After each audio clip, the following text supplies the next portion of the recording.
Hi, this is Corin and welcome back to my YouTube channel. Recently, I completed a series of my favorite things to do at the Walt Disney World parks over in Kissimmee outside of Orlando, Florida. And this is another video in that series, and it's actually going to be my favorite resorts. And they call them resorts over there, not hotels. It took me a while, but they're called Disney resorts. And I'm going to tell you my favorite Disney resorts at Disney World. Since our favorite parks to go are Epcot and Hollywood Studios, we like to stay at resorts that are near those two parks and preferably within walking distance. And there are resorts that are walking distance to Epcot and to Hollywood Studios, or you can take a short boat ride that comes right up to the resort at a dock. They're all what they're called Deluxe resorts, which are the most expensive resorts at Disney.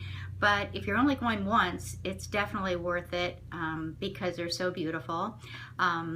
And deluxe means not cheap, but you can get good deals at certain times of the year, and I'll let you know what those times of the year are. It's more for adults because they're the times when kids are in school, and so if you're going with your family, it wouldn't be those dates probably, but I'll let you know since we're adults and we don't have kids, the best times that we go to get the best deals at these resorts.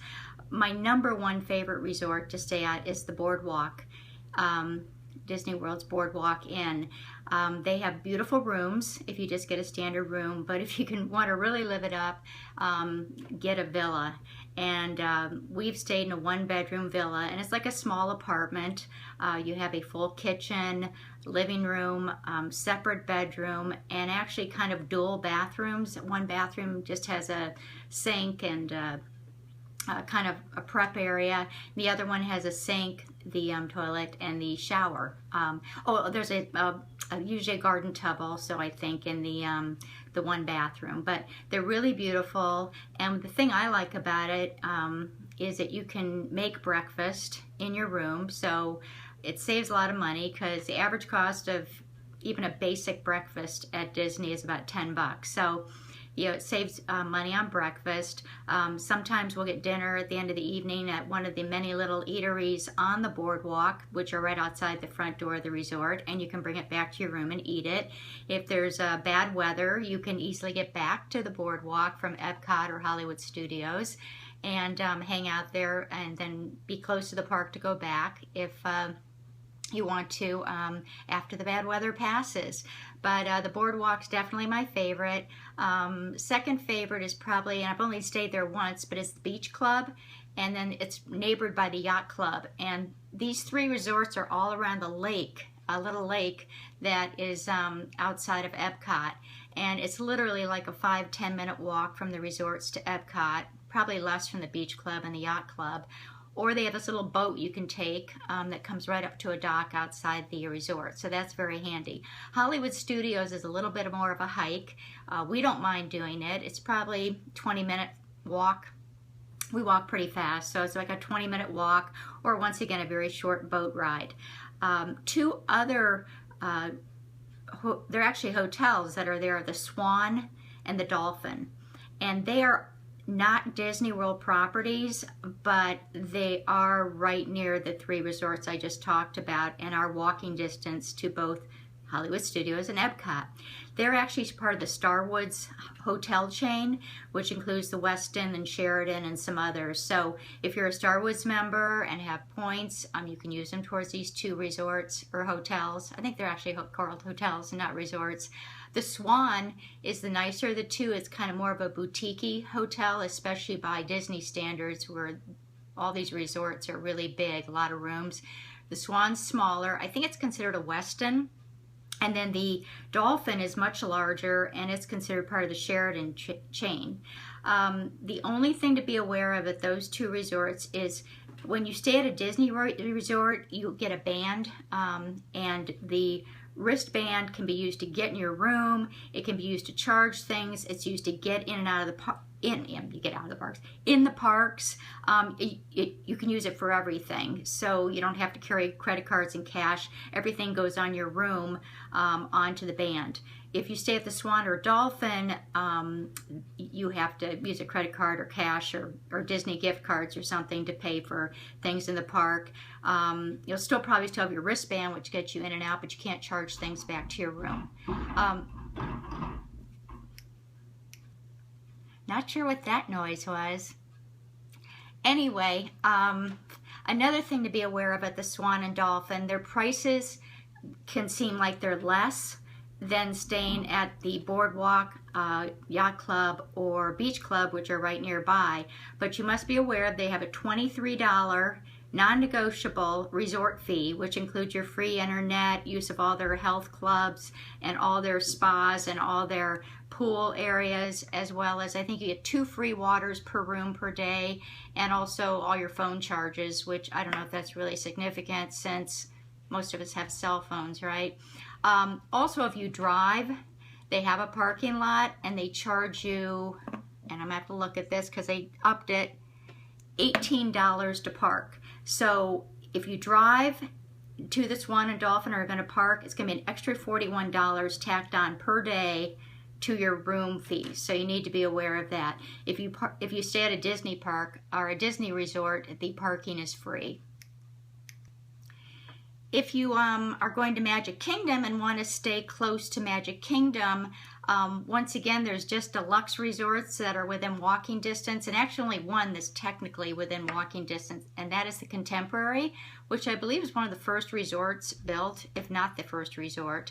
There's 2 other deluxe resorts nearby, Grand Floridian and the Polynesian, actually 3, and Wilderness Lodge. The Grand Floridian, say that 5 times fast, is the most pricey of all the resorts. It's absolutely gorgeous. I don't think I'd ever want to stay there. It looks a little stuffy to me, but it is beautiful, and the lobby's beautiful and everything. But you cannot walk anywhere from there, really. You have to take they have what do they call it? Monorail. There's a monorail system that goes from Epcot and will go to all the parks, and it goes through the Grand Floridian, the Polynesian, the Contemporary, and it takes you to Magic Kingdom. It's a very short monorail ride from those 3 resorts. The Contemporary you can actually walk over. It's probably a 5-minute walk.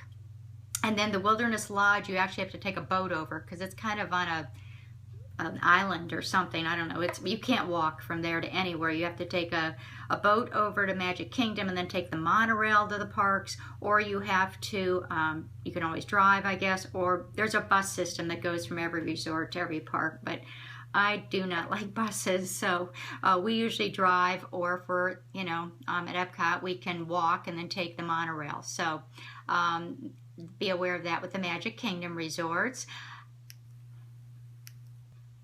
The last time we went to Disney World, we stayed at Animal Kingdom Lodge, and that is near Animal Kingdom, and you're really out in the middle of nowhere, so you can't even walk to the Animal Kingdom from the Animal Kingdom Lodge, although it's a gorgeous deluxe resort to stay at.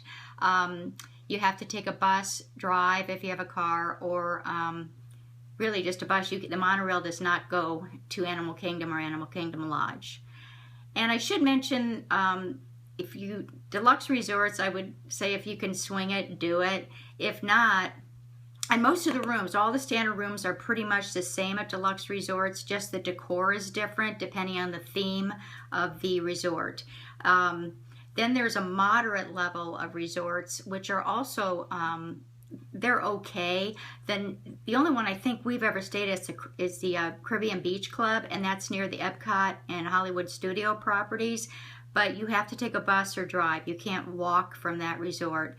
And the rooms are nice, but you do get what you pay for, and they're definitely a step down from the deluxe. And then they have a budget level of resorts, which we stayed at once, and they're very basic. I mean, very basic. And if you just want to stay cheap on a room, I think you can get rooms for less than $100 at those at the budget resorts. But you are going to get what you pay for, and I just don't think they're that comfortable, but that's me. So I will put I'll put links to the Swan and Dolphin resorts as well as the Disney World resorts below. As always, I'll also put phone numbers, and be aware that I would look on the websites, but I'd also call, because sometimes, you know, things can be different. Plus, they do have different rates, and let me read you so I don't miss any of them. There's AAA rates, AARP rates, and they're usually the same. Florida resident rates, and season pass holder rates if you happen to be a season pass holder. AAA is usually a pretty competitive rate, and so is Florida resident if you live in Florida. Last but not least, I mentioned off times to go, and this is just from our experience. I don't have anything that you know, from Disney it tells you this, but for us, we find the most reasonable times to go as far as getting the best deal at any of the resorts is right after the holidays. So like right after the January 1st, those next couple weeks of January, when the kids are back in school, you can usually get very good deals then, probably even the whole month of January. May, after spring breaks have ended, after Easter and all that, the first couple weeks of May before most kids get out of school, those are actually very reasonable times to go.